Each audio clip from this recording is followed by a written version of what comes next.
क्या हम जाने अनजाने में कुछ ऐसा कर बैठते हैं जो कि हमारी हेल्थ को बिल्कुल भी बेनिफिशियल नहीं होता, बल्कि उसे नुकसान पहुंचाता है और इस चीज में हमारे ही पैसे वेस्ट होते हैं। नमस्कार दोस्तों, स्वागत है आप सभी का प्रैक्टिकली ईयर्स के एक बिल्कुल ही नए वीडियो में। तो इस वीडियो में हम बात करेंगे अपनी फेवरेट इंडियन ट्रेडिशनल ड्रिंक के बारे में, जो कि है दूध। अब दूध तो हम सभी पीते हैं और बचपन से पीते ही आ रहे हैं और अभी भी दिन में किसी ना किसी बहाने दूध तो हम पी ही लेते हैं, चाहे वो चाय में हो या फिर कॉफी में हो या फिर कॉर्नफ्लेक्स में हो या फिर ओट्स में हो या फिर सिंपली हम दूध ऐसे ही पी लें। किसी ना किसी तरीके से हम दिन में कम से कम एक बार दूध कंज्यूम जरूर करते हैं। लेकिन हम दूध के साथ ऐसा क्या करते हैं कि हम खुद ही उसकी न्यूट्रिशनल वैल्यू कम कर देते हैं। और गाइस, इस वीडियो को ठीक से समझने के लिए इस वीडियो को प्लीज पूरा देख लेना, ताकि आपको ये ठीक से समझ में आ जाए कि मैं कहना क्या चाह रहा हूँ। तो फिर चलिए जानते हैं और चलिए शुरू करते हैं। हम जब भी अपने घर दूध लेकर आते हैं, हम सबसे पहला काम उसके साथ क्या करते हैं? हम उसको बॉईल करते हैं। लेकिन क्या कभी आपने सोचा है कि हम उस दूध को आखिर बॉईल कर क्यों रहे हैं?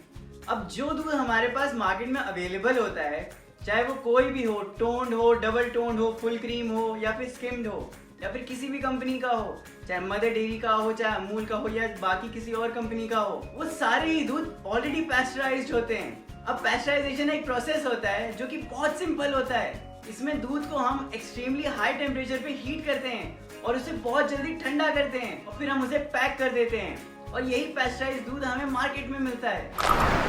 अब पैस्चराइजेशन में हम दूध को 161.6 डिग्री फ़ारेनहाइट से हीट करते हैं और फिर उसे बहुत जल्दी ठंडा करते हैं। तो इससे जो भी हार्मफुल बैक्टीरिया होते हैं, जैसे कि सैल्मोनेला, जो कि हमारी हेल्थ को इफेक्ट कर सकता है, वो भी बहुत बुरे तरीकों में और एक से ज्यादा तरीकों में, वो सारे एलिमिनेट हो जाते हैं। इसीलिए दूध को पैस्चराइज करना बहुत ही ज्यादा जरूरी होता है। इसी प्रोसेस को high temperature short time pasteurisation कहा जाता है और ऑल ओवर इंडिया यही प्रोसेस हम इम्प्लीमेंट करते हैं। तो जब हमारा दूध ऑलरेडी बैक्टीरिया फ्री है, तो फिर हम उसे फिर से बॉईल क्यों कर रहे हैं? और यही दो बहुत ही कॉमन मिसकंसेप्शन है हमारे इंडिया में कि दूध को बॉईल करने से उसकी शेल्फ लाइफ बढ़ जाएगी, यानी आप उसे ज्यादा लंबे टाइम तक स्टोर कर सकते हैं। और दूसरा ये कि पैस्चराइज्ड दूध को फिर से बॉईल कर लेने के बाद उसके सारे बैक्टीरिया मर जाते हैं। तो ये दोनों ही बातें बिल्कुल ही गलत हैं। अब काफी पहले के टाइम पे जब हमें पैस्चराइज्ड दूध नहीं मिला करता था, और मैं बहुत पहले की बात कर रहा हूँ, जब ये इतने ज्यादा लार्ज स्केल पे इंडिया में इम्प्लीमेंट नहीं था, जब हमें फ्रेश डेयरी मिल्क मिलता था, तब हमारे घरों में दूध को बॉईल किया जाता था और तब वो सही भी था, क्योंकि उस केस में उसके बैक्टीरिया मार रहे थे हम। लेकिन आज के टाइम पर दूध को बॉईल करना बिल्कुल भी जरूरी नहीं है, बल्कि गलत है। फूड कॉर्पोरेशन ऑफ इंडिया के डॉक्टर सौरभ गुप्ता ने कहा है कि जब हम इंडस्ट्रीज में दूध को बहुत ही ज्यादा हाई टेम्परेचर पे बॉईल करते हैं, तो हम एक्चुअली उसकी शेल्फ लाइफ को बढ़ा रहे हैं। लेकिन अगर हम उसी दूध को और ज्यादा टाइम के लिए बॉईल करेंगे, तो हम उसकी उसी शेल्फ लाइफ को कम कर देंगे। तो जो दूध ऑलरेडी हीट ट्रीटमेंट ले चुका है, उसको हमें वापस बॉईल करने की क्या जरूरत है? और यही तो रीजन था फर्स्ट प्लेस में कि हम दूध को बॉईल क्यों कर रहे थे, उसके बैक्टीरिया मारने के लिए। और पैस्चराइजेशन में तो वो ऑलरेडी हो रहा है, तो हम उसको फिर से बॉईल क्यों कर रहे हैं?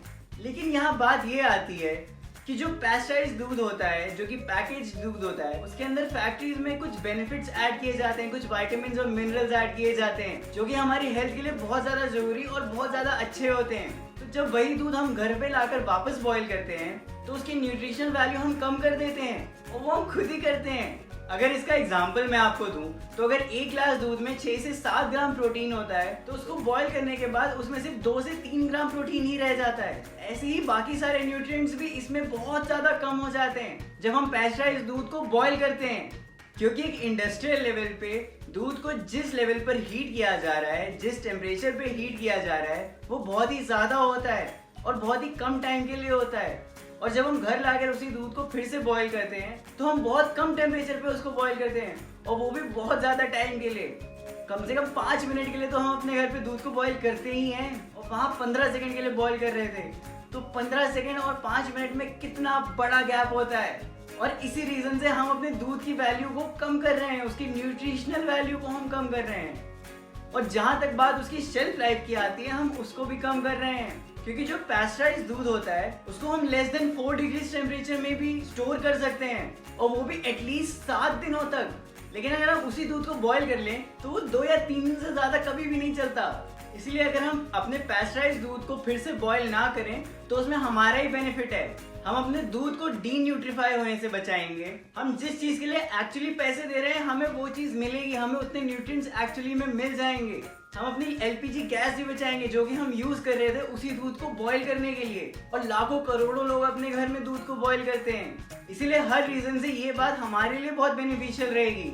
लेकिन अगर हम उसी टाइम पे दूध को बॉईल करेंगे तो वो हमारे लिए बहुत नुकसानदायक है। इसलिए आप जिस भी ब्रांड का दूध यूज कर रहे हो उसको घर पर लाकर फिर कभी भी बॉईल ना करें। अगर आपको गर्म दूध पीना है तो आप उसे हल्का सा गर्म कर लें, लेकिन उसको बॉईल कभी भी ना करें। तो बस गाइज, आज के लिए इतना ही। अगर वीडियो अच्छी लगी हो तो मेरे चैनल को सब्सक्राइब कर लेना और इस वीडियो को प्लीज शेयर करना और लाइक करना। ये मेरा इंस्टाग्राम हैंडल है, आप मुझे यहाँ फॉलो कर सकते हो। अब मिलेंगे हम अगले वीडियो में, तब तक के लिए bye and thanks for watching.